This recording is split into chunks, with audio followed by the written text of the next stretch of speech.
So I participate in a peer-to-peer sort of a mastermind group that meets quarterly, and we traveled to meet last week, and we were together. And one of the things that we did in advance of the meeting is we watched an interview that the Franklin Covey Institute produced that's on YouTube with Adam Grant, who is an author who's produced a bunch of really interesting books. But this interview specifically is about the ideas in his book Rethink. So we all watched the video, and then when the group got together, we discussed it. It was very interesting. The video itself was interesting. The content, it has a lot of really valuable insights, and also raises a lot of issues that I think are definitely worth spending some time on. And our conversation about it was really good, really stimulating. But there were a couple of things that I took issue with Adam Grant. And it's not so much that I think he's like flat out wrong. I mean, I kind of think he's wrong about some of it, but my perspective on it is a little bit different. And I wanted to share some of those thoughts. So I've got two clips from the interview, along with some follow-up thoughts from me. My take on that is maybe you should test your gut. I don't know about you, but I do my thinking with my head, not with my gut. So where I take issue with Professor Grant in this instance is in trying to kind of set up what I would describe as a false dichotomy between being either someone that thinks with your head on the one hand or someone who thinks with your gut on the other. He actually explicitly says, we don't think with our guts, we think with our heads. I don't think that's true. I think that in reality, all of us think with both our heads and our guts. And we apply those faculties in different circumstances. And all of us, I think, too, have a predisposition to trust either our heads or our guts more in the norm, in the main. And that has a little bit to do with kind of like personality and personal style. Also has a little bit to do with kind of like your life experience and how you've been raised and what kinds of experiences you've had. But we probably all know people who are highly intuitive people. They rely on their gut and they make most of their decisions in an intuitive way. Data isn't super important to them. They kind of go for it. And it doesn't mean that those aren't careful thinkers who aren't also good at making decisions. And I'm thinking about the book, The Black Swan, by Nassim Nicholas Taleb here in this instance, where he talks about the New Jersey trader who he knew, who was a way better decision maker than a lot of the like Ivy League trained, quantitative analysts who he encountered when he was a professional trader. And this New Jersey guy who didn't even go to college and who was just kind of like a go from the gut, sort of a guy, he was a better decision maker. And what's interesting about that is that it's not because that person because people who think that way don't use analysis in their decision making. It has more to do with the way that you do the analysis.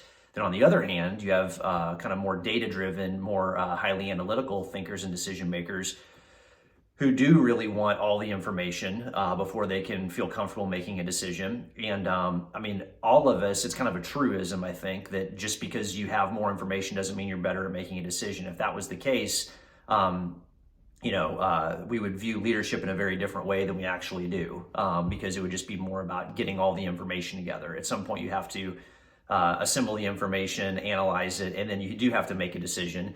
And it's a little bit of a fallacy to think that when that happens, it's only up here where that decision comes from. There's nothing down in the gut. So what I would argue, and I would do this using the Balanced Maturity Matrix, which is something from the Leader, Thinker, Fighter, Friend course, but that really what we want is we want to be able to find balance. We don't want to have overactivity with our intuitive selves, but we also don't want to have overactivity with our analytical selves. Similarly, we don't want underactivity there either. So I think the danger from what Adam Grant is talking about is that he could make us think that what we want is to be a aggressively overactive analytical thinker, and then potentially to undervalue our intuitive selves. Whereas I think a better goal would be to be kind of a balanced, and I'll just use A for analytical thinker, a balanced analytical thinker and a balanced intuitive thinker at the same time, to try to kind of have balance in both of those parts of ourselves, and to have them in a complementary relationship where we can draw on the strengths that both have to offer.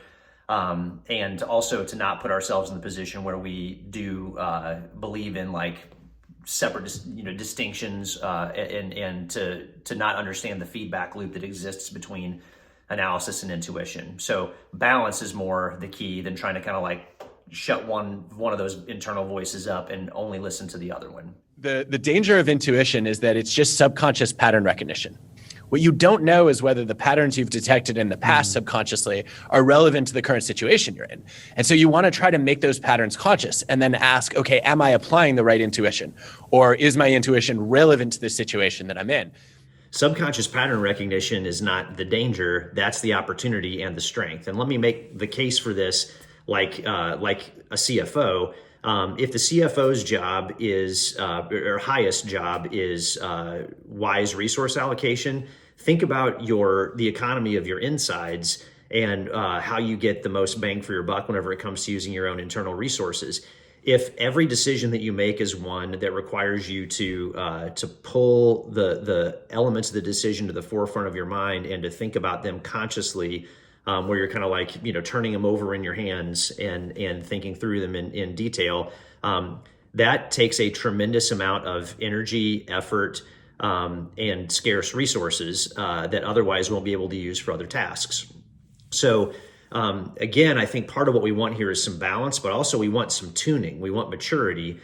So I think if I were to kind of make the case that Adam Grant is making in a slightly different way, what I would say is, don't rely on your intuition to the exclusion of your analytical mind. Instead, sharpen and hone your intuition so that it becomes more effective over time.